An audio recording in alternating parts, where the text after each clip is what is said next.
Halo semuanya, selamat datang teman-teman.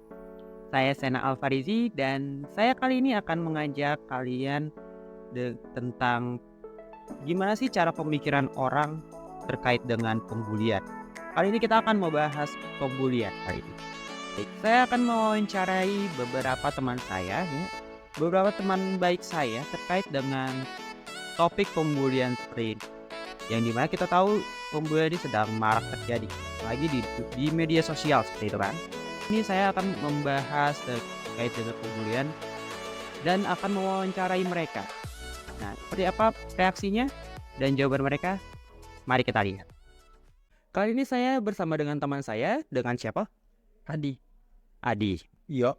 Dengan Iyo, baik. Apakah Adi mengenal dengan istilah bullying? Tahu. Jelas. Bully itu apa ya? Perilaku yang tidak menyenangkan ya. Mau verbal dan verbal gitu, yang bisa menyakiti seseorang. Itu sih yang gue tahu ya. Ada verbal, non verbal. Yang verbal itu ya kayak ngata-ngatain, jelekin, mungkin main fisik. Kalau non verbal bisa ke fisik.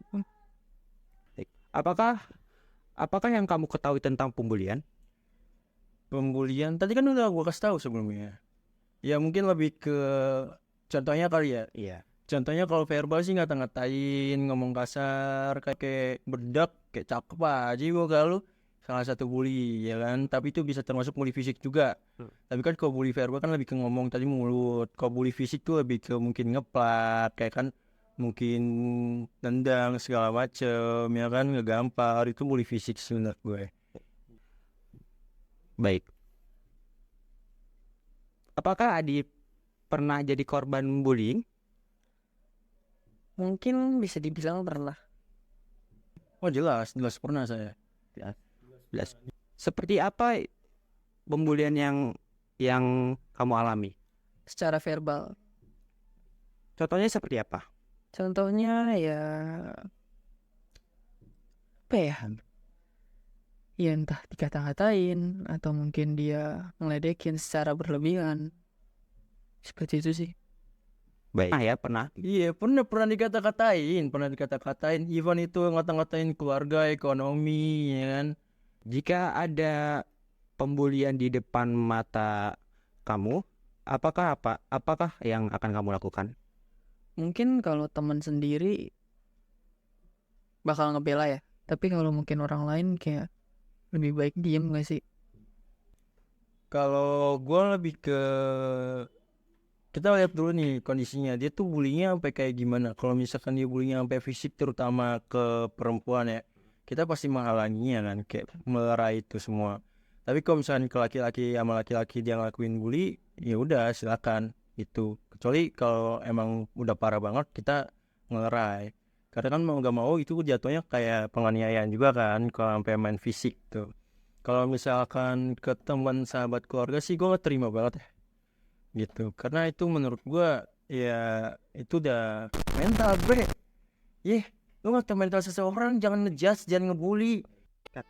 Nah, itu dia reaksi beberapa teman saya ya. Ini terkait dengan pembulian. Nah, saya juga punya jawabannya terkait dengan pembulian gitu. Nah, pembulian menurut saya adalah sesuatu yang perilaku seseorang yang tidak pantas untuk dilakukan pada orang lain gitu ya. Dengan tanpa concern atau tanpa persetujuan dari orang tersebut. Contohnya seperti apa? Contohnya sih simpel seperti kayak kata-kata verbal atau misalkan kata-kata yang tidak mengenakan gitu. Nah, itu bisa dikategorikan sebagai pembulian verbal.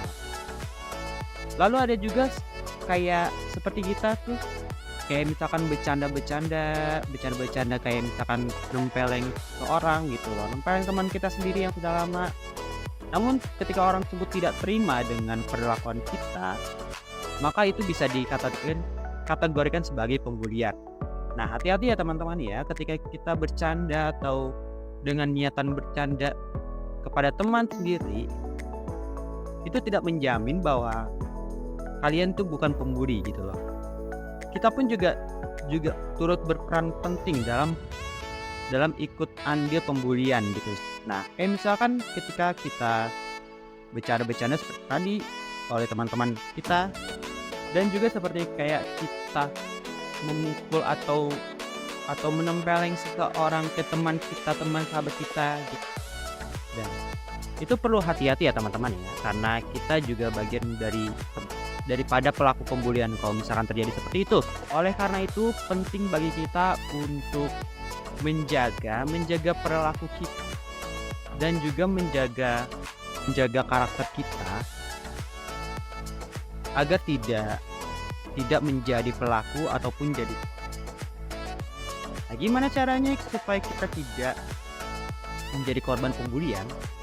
Ada beberapa caranya gitu. Salah satunya seperti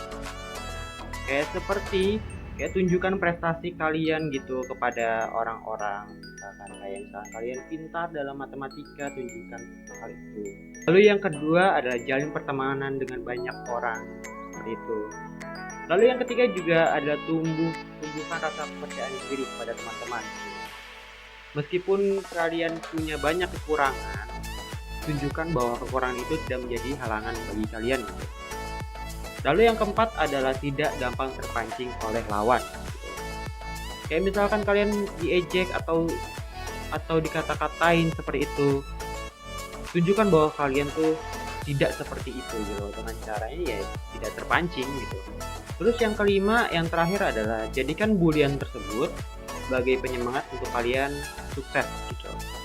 Kayak banyak seperti tokoh-tokoh yang sukses itu berawal dari korban pembulian atau dari lingkungan kecil.